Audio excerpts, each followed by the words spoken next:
21st episode, so as Chris made the joke before the cameras turned on, I have to say it. This episode's old enough to drink! Oh, actually, the series is, not so much the episode. Alright, never mind. Anyways, I mean, I wish you wouldn't have gave me credit for it now. God damn. God, yeah, no, that was embarrassing. But he's got editing power, so if this makes it into the final edit, you know, it's because he chose to have both of us be this painfully embarrassed. I don't know if I'm embarrassed. It's one of those things where it's like, you know, I am. A cow gets born, you know, a little calf, and like they watch that calf from the moment it's born, just knowing you're getting fucking slaughtered. Never even had a chance. Never even had a chance. It's just like you're not gonna be one of the cows that just get to grow up and grow old. You're just dying, becoming McDonald's burgers. Done. Ease. That's what that joke was. You have a very strange interpretation of how all things cattle. I agree. This might be due to the fact that I never grew up on a ranch, but I agree. Or near a ranch? Were you even close to one? Well, I was in Texas, but I grew up in the city, so. Yeah, all right. Houston, let's go. H-Town. Yeah. I didn't know Houston specifically. I did not realize that. Yep. So the previous episodes are valuable for watching this class, but not necessary. This is not going to be a normal DFU. We are wrapping up our Final Fantasy VII semester. Chris, as you may know, he's the person on the other side of the screen from me. I think you're over there now that I think about it. Nope. And you are over there? Wrong. I am over there. Dude, I'm going to put up a sticky note at some point of like, Chris is it that way, so that way I'll remember. You got to think about it this way. It's the way that you would see it on YouTube. And I always have the host on the right. Technically on the left if you're looking at TV, but on the right looking away. So if you think about it from YouTube's perspective, if you're the host, then I'm to your left. Bam. Got it. All right. Cool. I'll try to keep that in mind, Fucking especially sweet. because It won't happen. I'm never on the other side. It won't happen. You're in the middle sometimes. I'm in the middle sometimes. That's true. Either way, Chris is our host, and he knows everything about Final Fantasy VII, almost, and he absolutely loves it, and so he has been teaching me all of this stuff about Final Fantasy VII, introducing me to the story and walking me through all of it. This episode is our final wrap-up thoughts. There may be art, there may be all kinds of things you don't expect, but if you're looking for education, this isn't necessarily that kind of a DFU. This is mostly final wrap-up, but we'd love to have you here. Please stay. If you're not quite sure you want to hear our thoughts on Final Fantasy VII, how about you go to the first episode and you hear the story, and then maybe you'll care about us as people. Who knows? Either way, we're going to start up a chat, and you're welcome to join us. Chris, how are you doing tonight? I want to know what this almost shit's about. You said that knows everything about Final Fantasy VII, almost. The fuck is this almost bullshit about? Off camera, you personally admitted to me at one point that you were watching a video and someone told you something you didn't know about Final Fantasy VII. And I like to believe that you are still a mortal human being who may actually have more than one thing that he doesn't know. That was the last piece of information. While technically possible, I have confidence that there are corners and nooks and crannies that you have yet to explore. I don't, but I guess it's good somebody does. I can go on believing you're immortal. You don't have to. Fair enough. So, with the wrap up, basically this is just serving to, one, close out that semester. That we'll officially be done with the Final Fantasy VII arc, if you will. I guess we're not done with the Final Fantasy VII semester. The arc is closed because we'll be moving on to arc. Crisis Core. So the first arc is closed. Yes, that is correct. So with that being said, I guess first off, thoughts. Just overall thoughts on the game. Story-wise, you know, for a game at that time, even standing to today's standards. Oh yeah. Even compared to today's standards, I think the story is delightfully complex. I think it is well revealed over the course of your playing. I love that there are things and characters and whole narratives that you can miss if you want to, and just because you're so focused on just like, I must stop Sephiroth, that you kind of blaze past everything else. I don't love that there aren't consequences for missing those things, but I like there aren't consequences in today's games sometimes, and this was a much, much earlier game. I think the graphics are hideous, but the cutscene graphics are amazing, actually. So I'm kind of back and forth on that one.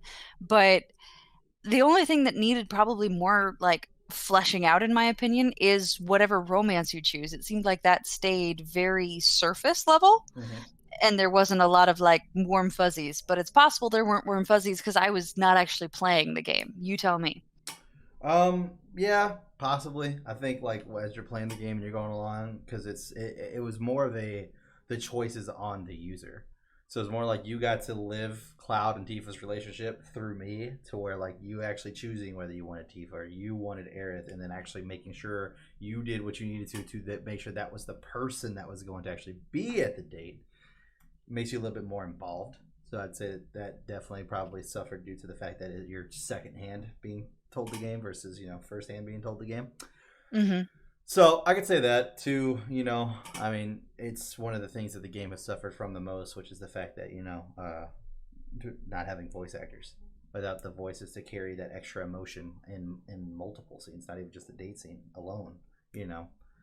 Definitely adds a whole nother level to the game. So I think that those relationships are going to be drawn home a lot harder in the remake, because we'll have the voice actors. Not only that, but we also get the fleshed out aspect of it as well. So there might be shit that actually happened that I have no fucking idea about, as far as like shit with Tifa and Cloud and Cloud and Aerith. Maybe there's fucking multiple date scenes. I mean, we already know that there's already going to be this fling between Jesse and Cloud in the beginning of the game. So, Ooh. Mm-hmm. Wait a minute. How? The man barely has his memories, and the memories he does have are like watching people. Whatever. Doesn't matter. Watching his friend die.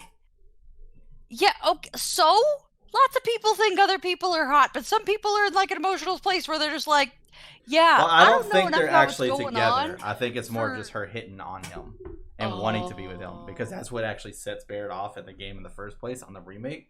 Is because they're in the elevator just like they were in the first game, except she actually is talking to her. In the first time, it's just Barrett and Cloud talking. And so Jesse starts asking Cloud about his and Tifa's relationship to kind of get information whether they're together or not. And she's clearly hinting that she likes him. And Barrett kind of, gets upset about that due to the fact that he doesn't know Cloud. He still has a lot of trust issues with Cloud, because he's from Shinra, as Barrett so lovingly likes to say to Cloud. I was replaying it again because I'm trying to get that last achievement, and I was doing it on stream so people could watch me. Insane. I gotta get that last one for the remake comes out. I have to 100% the game. I gotta take Barrett on a date. It has to happen. And you've already 100% of the game before, haven't you? I have, but not on my favorite console. And now I have to do it on my favorite console. It's the last achievement I need. It's the last one I need. I've done everything else. I just need to take Barrett on a date. And I titled my stream Stealing Barrett's Heart. It's great. But in the first one, it was funny because like when they're at their little hideout, Barrett says stuff like let him go, Tifa, he still misses the Shinra and shit like that. Ooh. And I was like, I can't wait to see these fights with voice actors and in fucking 4K. It's gonna be because like Cloud gets up in Barrett's face, he's like, shut up. Like it's like they get fucking into us. I can't wait to see these fucking fights. Oh my god, it's gonna be great. But just like in the remake, that fucking first trailer we got, as soon as the Scorpion goes to fall down because Cloud set off that bomb and that Scorpion goes to attack them, Barrett has his fucking gun pointed to the back of Cloud's head in the remake. Because he thinks that he literally says, what did you do? And Cloud's like, I didn't do anything. During the first game, that's not how it happened at all. So they're really fleshing out the fact that Barrett does not trust Cloud at all. So you're saying we have enough evidence of other relationships being more developed and kind of better built in that you're anticipating there probably will be better elements of these romance scenes that we haven't seen before. Just from the fact that like they even snuck in that one clip of like Aerith grabbing one of Cloud's arms and Tifa grabbing the other, like they're gonna play on this fucking love triangle fucking hardcore, which I'm excited about. So, which why not? This is a great love triangle. It's cute. It's great. It's tragic. It's tragic, yes. It's great. It's great. I know it's tragic, and I'm still looking forward to it. Are you gonna take off work to play this when it first comes out? Yeah, I'm already got a week off. You I took a week off. Mm-hmm. You already have it. It's not until March of next year. That's amazing. Yep. That's amazing. Yep. Look, I get 4 weeks of PTO every year. All right. I gotta use one of those weeks to do something. You know what I mean? For the thing that you care about above all else. Pretty fucking much. Yeah. Yeah. Yeah. Oh, dude. Hashtag That's fantastic. #1. Might be a week and a day. I might need to take the second off as well, versus just the third through. Take a week and a day so that way I can be there. Oh, I gotta for sure be there to accept my package. That has to happen. Fucking Soldier First Class Edition coming in. I'm not leaving that shit sitting outside. Can you imagine if there's like, it's March, right? So can you imagine if there's a horrible snowstorm or something and it doesn't show up? Like, you will be strapping on like snowshoes. You will be making your own snowshoes out of water bottles to go and get one of these things. Oh, for sure. Absolutely. The thing that really sucks is I actually have to buy a second copy now. I have to buy a regular copy, like a regular edition, because Why? my copy is a steelbook, the case is, and it's got Sephiroth standing on top of like the shitter tubes and everything's on fucking fire and shit like that. To where the original copy, it is actually a remake like artwork cover of the original game. So I won't have that unless I get the original. So I gotta buy the original copy as well. Ah. Yep. Because I still have my PlayStation 1 copy right here on my desk. So that way I can have that one right behind it. Boom, boom. Yep. So I gotta go buy the original copy as well. That sounds worth another $50. It's actually $64.99, but yeah. That sounds worth $64. Yeah. 65. Absolutely. Dude. My little accountant heart is just like, what is he doing? He's making horrible decisions with his money. But it's your money. 1, my money. 2, literally the best thing in the world. So we're gonna have to disagree on that one, my friend. look, I'm a sales rep, okay? I need money, I'll just make more sales. I'm I'm gonna start calling people up and be like, look, dude, I need to really buy this fucking video game, right? Oh, there are people that would work on that sales pitch. They'd be like, nah, I get you. Here you go. Like, oh. Yeah, they'd be like, Final Fantasy VII? Of course, dude. Anything I could do. It's not my money, it's the company's. Fuck it. So, boom. Roasted. Good to go. Ease. Yes, we all feel very roasted. There you go. There you go. Exactly. Look, my Soldier First Class is already paid off, okay? That's done. I just need to buy the original now, and we'll be good to go. Good to go. At least I'm not doubling For Christmas, down. are you taking up donations or something? For Christmas, I'm asking for a fucking system that actually plays the goddamn game because I currently do not have a PlayStation 4. So yes, that's pretty much my donations. Oh boy! What if you don't get what you want for Christmas? I'll fucking rent a PlayStation 4 or fucking. I'll fucking tell Dylan he has to send me his PlayStation 4. God, he would too. Yes, he would. absolutely would. He Absolutely bitched the entire time, but he would. But I'm really worried that because it's coming out in 2020, and so we just got the announcement that the PlayStation 5 is also coming out in November 2020, that there's going to be like a fucking Final Fantasy VII remake PlayStation edition of the PS5, and I'm going to be like, Don't buy it. It's not worth your money. You'll already have multiple copies of the game, multiple copies of the remake. Don't do it. It will be worth it. It will so be worth it. No, a PlayStation 5 that has graphical images of Final Fantasy VII on it and shit. That'd be so fucking cute. As opposed to the non-graphical images that will be on all of the other things. Yes, exactly. And the PlayStation 5, Kelsey, is backwards compatible. So you shouldn't need it. I do need it. Never mind.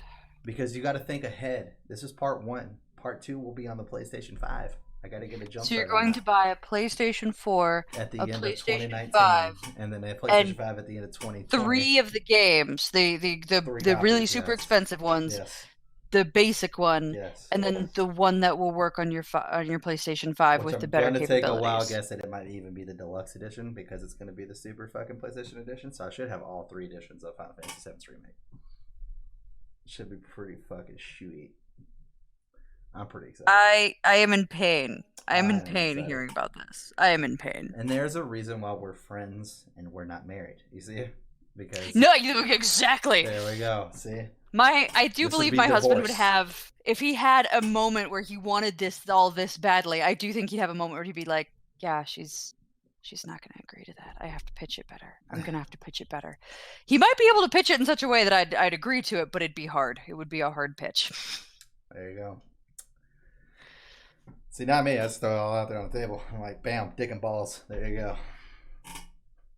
You've never heard of that expression? No, but it's very abrupt. So you want to be up front, just put your dick on the table. Bam. I take it this is not your normal work selling strategy.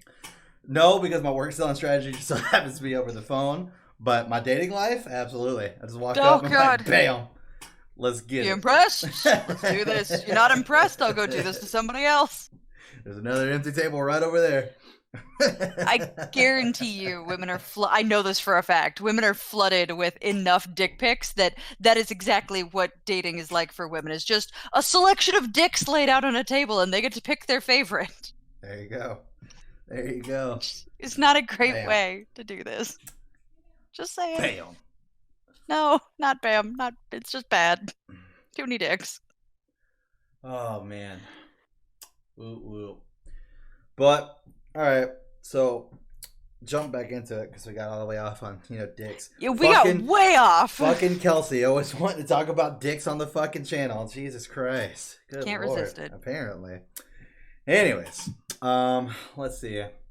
So your favorite Aeon, we said was Bahamut 0. Ooh, I have it written down. Neo Bahamut. Neo Bahamut, the one that fucking... That's right, you like the one because it brought the ground up with him. Yeah! That was awesome. And then we had... So, this one that we forgot to do at the end. Who had your favorite limit breaker? If you even remember. Because there were a lot of them. A lot of different limit breakers. I don't remember. It's cool. We'll just go with Cloud's Omni Slash. That's fine. Cloud's Omni Slash is fucking great. It was not that cool. It was cool as shit. Wait. He jumped up. He went slippity slappity, slash slash slash slash slash slash slash slash done. Like, it wasn't that cool. Wait till you see Omni Slash in the movie. It's pretty fucking sweet. It's does he slash a bunch of times without any additional graphics? It's completely different. One of the things that I thought was really, really unique about the movie that you'll see, which isn't a spoiler because you've already fucking seen it before, which is the fact that he has a different sword and it comes across in pieces. His skills are tuned to the fact that he has different pieces, which I thought was really cool because this is something that we could talk about now, is that his sword was supposed to represent the shattered fragments of Cloud's mind. And oh, nifty! Yeah. It's actually called the Fusion Sword, is what it's called. And this is not the Buster Blade. This is one of the ones he gets later, correct? This is the one he gets in the movie. It looks exactly identical to the Buster Blade, except for the fact that it's like 11 swords making into one. So. Ah. Yeah. Okay. And they're all different sizes, so he just keeps clipping them in, and then that fucking has the gigantic Buster Blade if he wants it, or he has all these fucking swords he can use the way he wants to. Yeah, it's pretty fucking cool. And they have different, like, for lack of a better word, abilities, like things he can do with them? Okay. They're just used differently as far as whenever he goes to do something like, for instance, Omni Slash. But, like I said, I'll just let you see that part in the movie. But okay. But yeah, it's pretty fucking sweet. I like it because it's like every time he puts like another piece of the sword together, it makes the sword itself like stronger, which is pretty cool to me. So it's like, like him just trying to like gear up through the entire movie, which is pretty cool. But yeah. I mean, the symbology is a little on the nose and kind of beating you over the head, but at least it works. But is that why people are so devoted to the Buster Blade as a concept? Because it's what the fusion sword looks like? So I think the reason why the people flock to the Buster Blade is, one, it was like the first time we ever saw a weapon like that, I think, in the video game industry, to that massive size, the original Buster Blade, not the fusion sword. Oh, you're just talking about a sword that's stupidly big. Right. Okay. And the concept for the sword, because I don't know if I've ever told you this story or not, but Cloud and Sephiroth are actually based off an old school samurai rival that's told in ancient lore. Yes, you did tell me. The samurai that fought one of them, he actually ended up using a wooden oar as a weapon along with his samurai sword. And he used the wooden oar for defense. And they looked at that and thought that was so cool that if they could take a sword, like combine them into one and make it as wide as an oar, obviously they went way wider, so that way that he could use just the one weapon for defense, and that's how the Buster Blade was formed, which is pretty neat. It feels like the people that were creating Final Fantasy VII were on all the right kinds of creative when they were doing this, like grabbing this mythology and then taking it one step further, and it's so cool. Right? You're telling me. So, the reason why I think the Buster Blade is forever iconic is one, that reason, and then two, the fact that it's like, and you'll learn this a little bit more as we get into Crisis Core, because you already know, because that's kind of been spoiled for you a little bit, but that Zack is not the original holder of the Buster Blade. Mm-hmm. So it's like it's made its way through its holders, and so like it itself is like its own legacy. It's got a lore of its own and a following and its own. Okay. And I think that's the reason why people love the fucking Buster Blade. It's for one of the reasons why I love the Buster Blade. Like, for instance, that one picture I showed you where it's like Cloud walking down the street and the sword's on his back and it's got Zack's reflection in the sword. Like, that shit's so fucking cool to me. But the Buster Blade, you mentioned, I think, way in like episode 3 or something like that. It's the weakest sword. It's the sword that Cloud starts with, and you don't keep it for even most of the campaign. You're actually correct? Not allowed to sell the Buster Blade. You cannot get rid of the Buster Blade. Oh, so you do keep it. It's just it's not useful after some point because you have better weapons. Correct. Okay. Correct. Like, Cloud will get stronger. The Buster Blade will literally just cap the fuck out. Like, that's just all it does. So this sword that's been through so many genuinely amazing hands that have done some amazing things with it, why does Cloud outpace it just instantaneously? Is he that stupidly strong, or did they not really think that through? That was not thought through, because we got to remember Final Fantasy VII was the beginning, and all traditional RPGs, you usually always go through multiple weapons getting an Ultima weapon. That's just kind of how it was in Final Fantasy VII, or Final Fantasy. That's what they call it, as the Ultima weapon. And so it's always been like that. So they did that, and then it was like so many people were like, dude, the Buster Blade, though, it's so fucking cool. That sword's so big. So then they end up like restructuring this lore around it with Crisis Core, mainly with Crisis Core. You'll probably get the entire lore of you will get the entire lore of the Buster Blade in Crisis Core, for sure. 100%, because that's not told anywhere else. So, yeah, so it was like this whole fucking spiel. Because you're going to see Zack go through his trials, and then how he ends up obtaining the Buster Blade, the person who holds it before him, and what the Buster Blade means to him, and yada yada yada, all the way up to the point where you've seen where Zack hands the Buster Blade over to Cloud. Okay, so it was nifty. They went, hey, this is kind of cool, and we kind of want it to be like a memorial, and then it got a fan following, and they went, okay, let's build something more here. Right. Which is easily the most pissed off part of everybody's most pissed off part about the movie. So the first 5 seconds of the movie, so I'm really not that worried about spoiling it for you.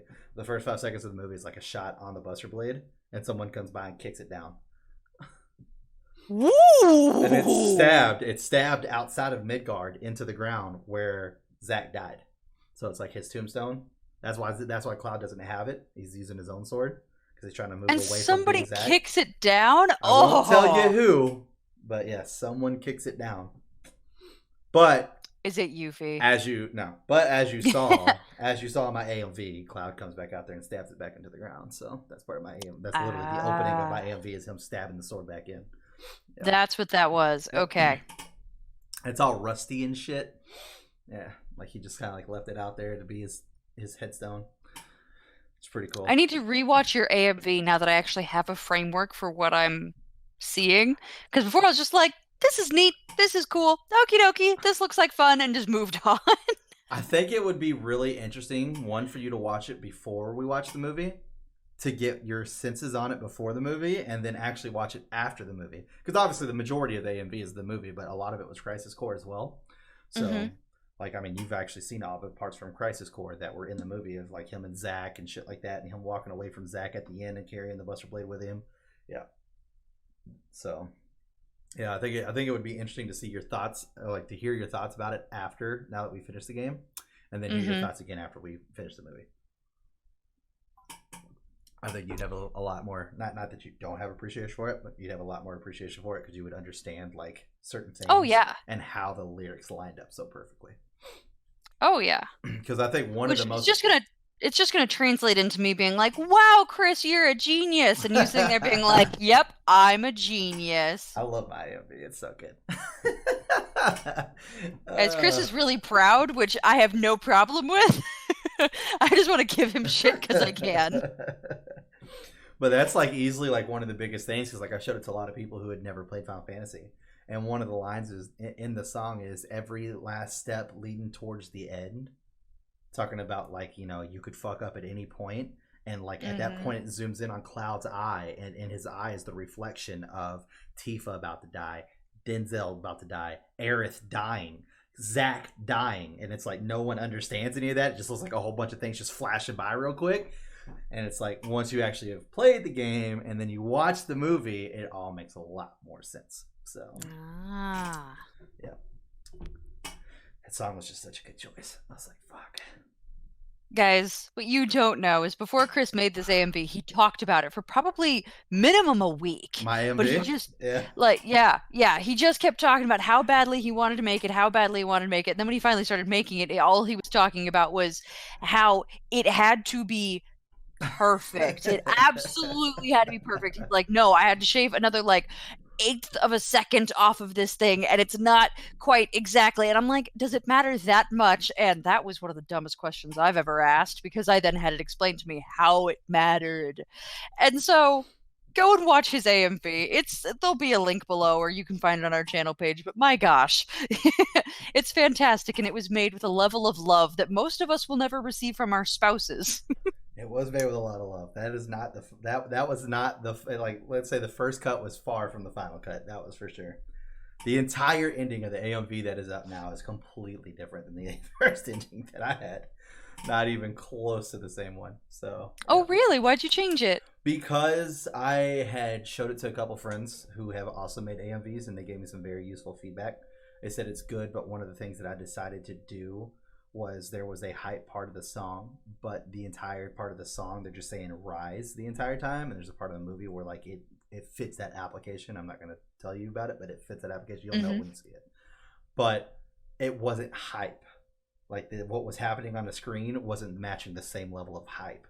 So whenever you're watching the AMV, whenever you see Barrett grab Cloud and throw him up and he hits Bahamut on the head, you'll see a clear switch. If you look at Bahamut's face, it's all fucked up. It will switch to where Bahamut's face isn't fucked up, and it's just a one-on-one between him and Cloud. I made it switch perfectly to right whenever Cloud goes to hit Bahamut in the mouth, he bites on his sword. It switches to another part in the movie where he does that as well. And then he just throws Cloud. And so it just transitions right into that, where it's this fight between him and Cloud. And that fight actually takes place like a solid 15 minutes before that original spot. So yeah, there was a lot of picking and choosing that happened in that. A lot. That is not just a straight fucking shot. Not even close. Nope, I downloaded the entire fucking movie. I knew exactly what I wanted to do. So, just fine tune it. Well, one of the interesting things I did kind of want to bring up, though, because I was looking at this a little bit more, because they kind of been talking about the materia system and stuff like that for the remake. So, in the old game, if you put, like, ice materia in your weapon, it does ice elemental damage. If you put ice materia in your armor, it protects you from ice elemental damage. Okay. That actually shows up now on your fucking weapon. So they put a piece of ice materia in Cloud's sword, and ice started growing around the Buster Blade. Like ice shards. Right? That's fucking cool as shit. I was like, that's fucking new. Look at that. And I think the more you level it up, the more ice shows. So the higher the materia is level-wise, the more ice is going to like show around the weapon. Oh my god, and you are such a, I don't know how to say this nicely, so I'll just go with honest. You're such a pansy for those things that just look cool. Like, you will put yourself in a situation where cosmetics, man, you will let yourself like have such low armor because the cosmetics are cool. It's true. You're gonna just absorb this. So I just beat Breath of the Wild. I know. It's been out for a while, but I literally just got it last Christmas. So it only took me almost a year. And that's with a lot of me not playing it. I lost a lot of interest for it right away. Not necessarily lost interest, but more along the lines of I had a lot of other stuff going on. And I wasn't able to really focus on just Zelda. And then I got real hardcore into it. Once I found out that if you went through and beat all 120 shrines, which is completely 100% optional and does not in any way affect the story, that you would get Link's original outfit. Ladies and gentlemen, I went and did 120 shrines so I could have Link's original outfit, dyed it the original color, and then went and beat Ganon's fucking ass as original ass Link. Oh, God. Oh, God. You know, I'm glad you are just wrapped up in the lore. They do these types of things for people like you. Mm-hmm. Well, it's actually funny because they actually did stuff to make fun of people like me. And the reason, or the way I say that is because there's actually certain things in the game. So one of the biggest ones, because this isn't going to spoil any kind of story or anything, because I know at some point we plan on doing a Zelda semester of this, is that there's this quest that's 100% optional, where there's this big Deku guy, and I know you don't know what those are, but they're like tree people. And he tells you that these little Deku kids have stolen his seeds and have hidden them all around. So if you go running around trying to find these kids, you'll find these seeds. There's 900 seeds. So there's 900 of these kids flying. And they don't carry more than one, just one. 900 of these fucking seeds. You only get, every time you give him a seed, you can level up your stash. And it obviously starts to cost more and more and more there every time you do it. So your weapon, your bows, your shields, it will level up how much you can hold. Because this is the first Zelda game where like you interchange weapons constantly. Like your weapons break, to where the old Zelda game, your weapons never broke or anything like that. It was just getting the best one, and then you were good to go for the rest of the game. So, only 450 of them you need to completely upgrade your stash. The rest of them literally mean nothing. And at the end, he gives you like a big shiny golden piece of shit. It literally looks like a fucking piece of shit. It looks like the poo emoji. It literally looks just like the poo emoji. Golden poo emoji. And a lot of people think Nintendo did that to be like, hey, we do love the fact that you guys want to look for everything, but completing a game isn't the same as also playing it for the story. Some quests aren't worth it. Yep. That's really funny. Right? Oh, I would hate to be the first person who figured it out too, because they were probably very excited and then maybe a bit frustrated. Right? And offended. Yep. So, but anyways, I just put in the Discord so you can actually see it. You'll have to try to like zoom in on a little bit, but if you look at the right, you can see the shards of ice coming off the Buster Blade. Yeah, I can. Yeah. Looks so fucking cool. Neat. I'm super pumped for it. Super pumped. I was like, that's a really cool thing for them to fucking add in, because that was definitely not there in the first one. Not even close. I meant to ask, in the first one, was there an inventory limit? No. And that was annoying, because you could just have tons of shit, tons of materia. Yeah. So do you think there should be? I think games that have inventory limits are a little bit more strategic, because it means that you can't literally bring fucking everything with you. And in a game like Final Fantasy VII, where you can get throwables like grenades and Molotovs and shit like that, I think it would be a lot smarter for them to kind of crack down on a little bit. Will they? I don't know. But I guess we'll just have to wait and see. Oh, even fucking... Where'd that fucking just go? Yeah, even better. I actually found a combat scene. You can see a lot more close up. It's Cloud singing the Buster Blade. Oh, that's neat. Right. That's really pretty. And if you actually focus on the enemy, the ice shards are coming out of his mouth. It's like it went into his body and it's poking out of his fucking mouth. Dude. And coming off of his arms and shit like that. That's pretty fucking cool. Sick. Yeah. I'm super fucking pumped. So that's what I'm saying. I think the more you level up the materia, the more the ice will cover the blade, which would be fucking sweet as shit. So I'm down for that. Oh, man. But yep. Let's see. What else would be great to wrap this up on? We talked about your thoughts on the game overall. We talked about what you thought about the story. We talked about your favorite Aeon, your favorite limit breaker, even though you didn't really have one. I guess. Don't remember, I'm sorry. To finish the game out, who finally won first place? Oh, as far as my favorite character? Yeah. I have a feeling I think I know who it is, and I don't think it's the same person that's been behind you this entire show. No, So, yeah, I didn't think so either. it's not. You said you have a guess. Who Yeah, do you think it I is? 100% think it's Sid. It actually is, Yeah, I yeah. think it's so. I 100% was like, it's fucking Sid. Yeah, I love Sid. He's wonderful. And I love him for about like 30 reasons, but I like each of the characters. Like the hesitation there isn't because there's one character that you're supposed to like and stands out above all the rest. right. Like, yeah, yeah, all of them are lovely. Barrett is fantastic. I love Barrett. But Sid, there's something about Sid that I just love. Good old Sid. Yeah, I can't wait to fucking hear him in the fucking remake. It's gonna be great. Ah, it is. I didn't know his whole like tea thing had become like such a gigantic meme, but apparently it has. So like people have it all the time where that he's like sitting down in the chair and Cloud and them are standing up and he's all like, "Why don't you sit down and have some tea?" And Cloud and them are all like, "No, that's fine. We're gonna go ahead and leave because they're wanting to stay on this plane." He's like, "How about you sit down and drink your goddamn tea and shut the fuck up?" And it's like I didn't know that was such a meme. So people have that exact scene with him saying that. It's like drink the tea or else or some shit like that. It's fucking hilarious. There's like Oh so my many God. fucking memes around it. Yeah, it's so fucking great. It's like I like Sid even more now. Sid doesn't give a fuck. He just doesn't fucking care.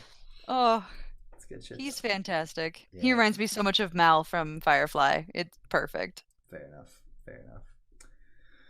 Yep, good old Sid. I guess another good one would be.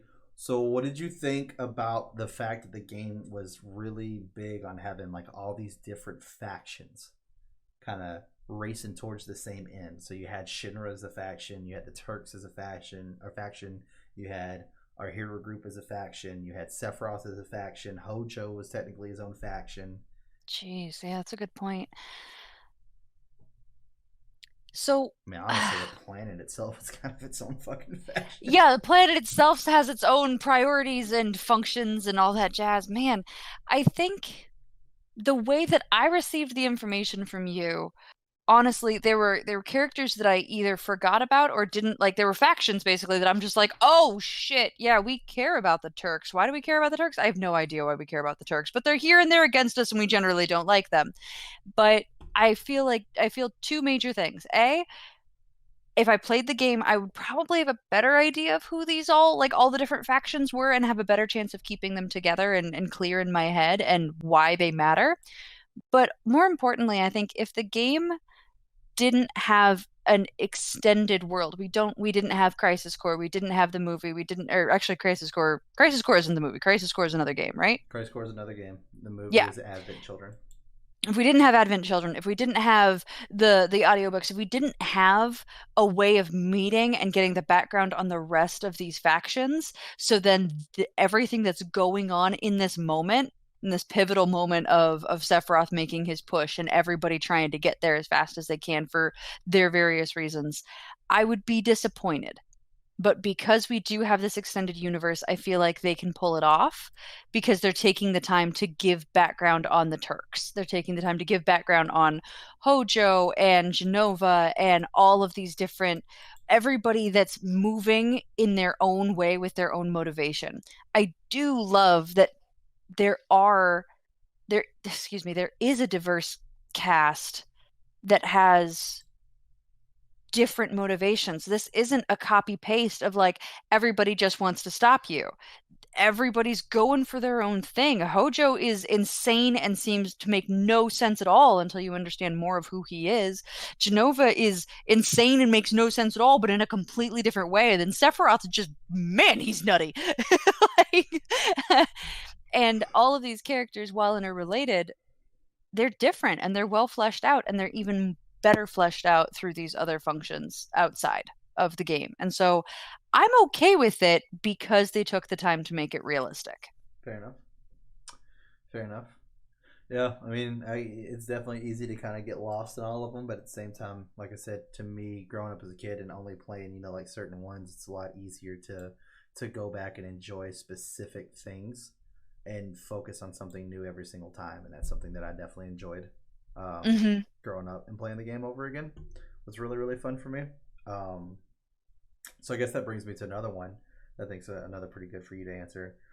A lot of games are kind of a make it or break it situation on the pivotal scene in the game, which I think we can all agree at this point was the Aerith death scene. Yeah. Where did that one kind of fall for you? You think that that was done pretty well? I think the only thing that really sucks about whatever you're going to say here is that it's still, no matter what you say, it's going to be somewhat tainted because it was spoiled for you, versus you being able to run into it Oh genuinely. God, yeah. If I had not known she was gonna die, my reaction would have been much bigger. That would have been way more intense. If I hadn't known she was gonna die, that would have been significantly more devastating. Fair I enough. can't even imagine that. That would have been terrible. But I think they did a really powerful lead up to it. I love that the lead up would have been you taught me this the way that you played it, which was by choosing Tifa as kind of the one you want to go on the date with and have the romance with, which Mm-hmm. meant that the scenes that we could have gotten with Aerith, we Mm-hmm. didn't, Right. some of those, but she was still a valuable and unique character that was clearly very meaningful to Cloud and clearly very meaningful to the group and to the story. Right. And so I think they did a great job of leading emotionally up to that moment. And then the visuals around it were exceptional, minus Vincent. Sorry, I still have an issue with his behavior at her the site of her death. But God, I can't believe him. Just yep, that's corpse. Doodly-doo. I hope it's the exact same in the remake too.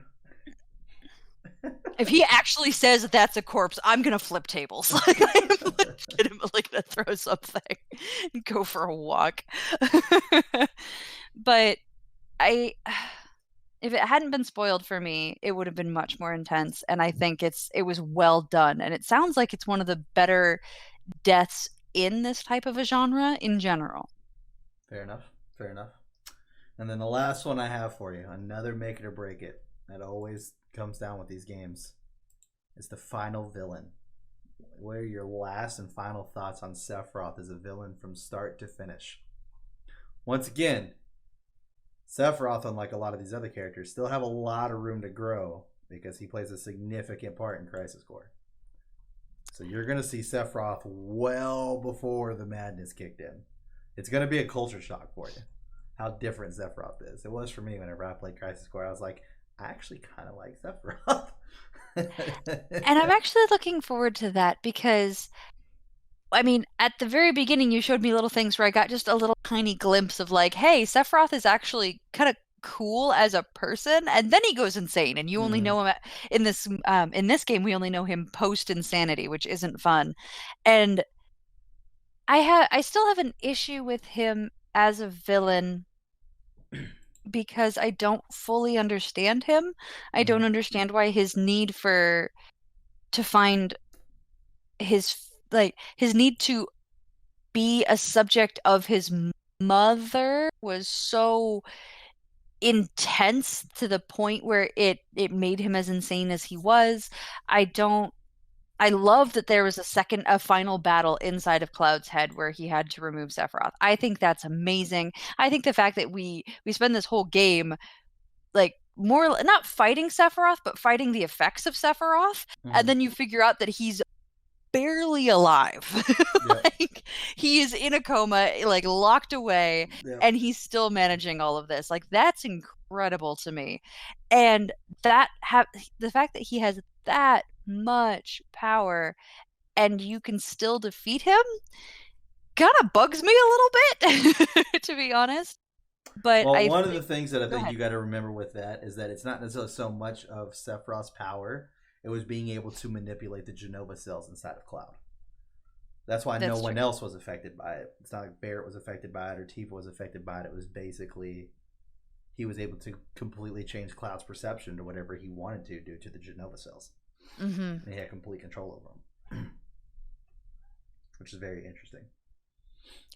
Yeah, a huge part of this story is just kind of about what's going on in Cloud's head and getting him, Cloud, to a place of mental soundness, Mm-hmm. which is an unexpected like subtext for this type of a story, but still really good. So, love Sephiroth as a villain. Love that his motivations are bizarre and not typical. Mm-hmm. Love that he's this stupidly powerful thing. Mm-hmm. Wish we spent more time in the final battle taking him from stupidly powerful down. But again, I guess Cloud isn't the one who actually defeats him in the end. Sort of. Uh, Well, he defeats Sephiroth. He doesn't defeat Meteor. yeah, he doesn't Yeah. defeat Meteor. Yeah, that's fair. Yeah.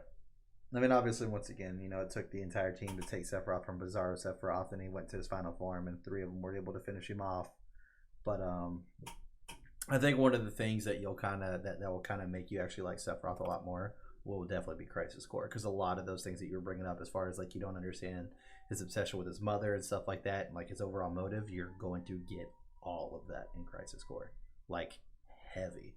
I cannot tell you how much they literally dove into the entire fucking Soldier project in Crisis Core. It's pretty Which much what makes the me entire game is excited around. because I think once I have all that information and I understand the full like trail of these characters' motivations and what they've been through, Mm-hmm. that's going to take me from this place where I'm like, neat, but doesn't seem totally worth the hype yet, kind of thing. Mm-hmm. And I'm looking forward to making that transition to where I can be part of like the yes, no, Sephiroth's not only a badass, he was actually cool before all this happened. Mm-hmm. Yep. Looking forward to that. Absolutely. Absolutely. Well, I mean, I think that's about pretty good. I mean, I definitely think the best way to do this will be once we're done with whatever we're going to do for this entire semester to have the final wrap up episode for you to be able to give your full thoughts on everything, because then you'll be able to actually understand it to the point where, like, the fans will really want to hear what you say. So the majority of the people that I know that are watching us so far have played Crisis Core, have fucking played before Crisis, have watched the movie, have seen The Last Order. Maybe even some of them have listened to the audiobooks. I don't know that much. Whether they played Dirge or not, I don't know. But most of them have played the majority of the stuff that's considered to be canon. And to be able to hear your thoughts on just 7 is really, really awesome, because it definitely takes me back to where like I was at when I first played the game before I got opened up to Crisis Core and all this other shit that was coming out, and I was like, holy fuck, like they just keep going, this is great. Yeah, and so then to be able to also hear your thoughts at the end of all of it and be able to see what you think about because once again, the most amazing thing to me about this is that not only is this span over fucking 23 years at this fucking point, but on top of that, we're looking at one game. So literally one story that was told so well through multiple different things that all matched up together to make this gigantic fucking story. Like, at one point, obviously Square Enix is like, yeah, we fucking did it. But the other point, it's like, if I had made Final Fantasy VII, it's like, how do you top that? Like, how do you fucking top that? People love just this one specific game out of the series. Now, to be fair, this one specific game has led to other people playing other games, and I do not have a single friend who has the same favorite Final Fantasy as me. Not one. So all the other ones have their own shit too, but not a single game has ever gotten the same love and attention as Final Fantasy VII. Not a single game has ever had like multiple spin-offs, audiobooks, fucking movie. There's one Final Fantasy movie out there. It's called Spirits Within, and it's fucking trash. I can't remember what Final Fantasy it's called. It's fucking terrible. It's so bad. So bad. It's probably one of the lowest rated CGI movies ever in the world. That's fantastic. Advent Children was amazing compared to that fucking piece of shit. Oh My man. gosh. But just like to go through all that, I mean, like I said, my best friend Mike, his favorite is 9, and that's all there's ever been of that. It's just Final Fantasy 9. There's no 9 Part 2 or da da da da da, none of this other shit. It's just 9. So to be able to see how much I love this game and had all this, a lot of those other games might have even more impactful stories to you due to the fact they didn't need anything else. People fucking fell in love with this game, and that was it. They didn't feel like they needed to wrap anything up. They gave them all right there in one game. I think 9 is great. I love 9. I love 8. I love 12. And that marks the majority of all my friends' favorites right there. I mean, Dylan's favorite is 12. Joey 12. Tony loves 8. Like, yeah, everybody has like their own favorite. I've yet to meet someone whose favorite is 7, which is pretty interesting to me. But I'm okay with that. So I was gonna say, and you're on all those. Nah, you meet in person, don't you? Because you're on all those yes, forums where in people are person. insane. In person, I have never met another person that said Final Fantasy VII is my favorite. Final Fantasy. It's where I'm like, dude, we bros. Never happened. But, you know. I have this lovely image of you at a bar in like another country at some point, and somebody being like, "Yeah, Final Fantasy VII," and you being like, "You and me, we are going across Europe together because we are clearly like we are one of a kind. We are the same person. We are meant to be together. We are the same person." So, but I mean, it's just one of those things where it's like, I'm so happy we're getting a remake, but it's going to be hard for me not to be, but I'm definitely going to be one of those guys whenever I'm just going to hate people that are like, Final Fantasy VII is my favorite. The remake was awesome. And it's like, did you play the first one? No. And it's like, I fucking hate you. Oh God. I fucking hate you. So just to be clear, I'm not going to play the original one because a really excellent one with excellent graphics is coming out here in a couple of months. So I'm going to be one of the people going, hey, Final Fantasy VII is amazing. I really love this game. It's super great. And if you asked me that question, I would say no. I didn't play the original.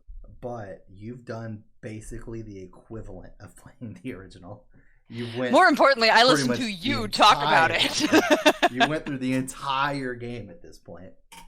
Did all the miscellaneous multiple fucking things on the side too. So you've been through the entire fucking game at this point. So I can't say that about you.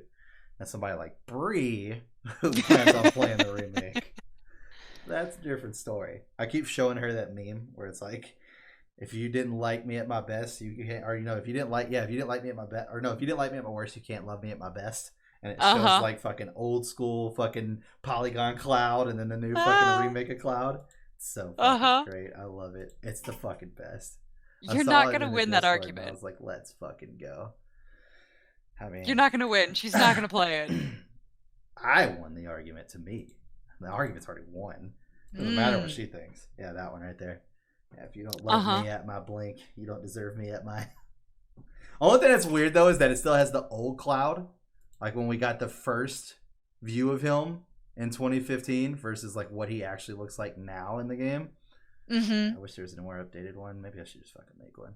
But yeah, I love that fucking meme. I'm like, this shit's great. Because then all these people are like, oh my god, Final Fantasy VII is great. Did you play the first one? No. I don't, what the fuck you talking about then, huh? There we go. Yeah. Fuck, night and day. Night and day. So much better. Night and day. Like, I honestly don't really dislike the look of Cloud, but I do agree with people where they said he looks terminally ill. Like, he looks like he has no life in his body, like in his face. Like, he looks so pale. Like, he looks like he's dying. In 2015? Yeah, okay. I was like, 2015, he kind of looks like a zombie. Yeah. Yep. That was what he looked like in the 2015 trailer we got, and then everybody was like, Cloud looks like he's dying. And then it's great. It's like, okay, fair point. We got you. And then we got this in 2019.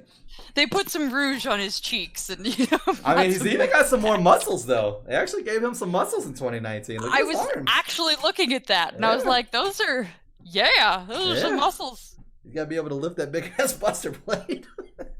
He needs more muscles than that to lift that big ass sword. But yeah, he needs to come out looking like Barrett. Oh my god, the sword is the same width as his freaking waist. Yep. His waist got smaller. Do you see that in between those two pictures? Yeah, it did. That's right. Dramatically smaller. It's like they were just like, oh no, you look like you've eaten a few cheeseburgers. Let's take that right back off of you. We don't want anybody saying you're fat. Let's make you skinny, Cloud.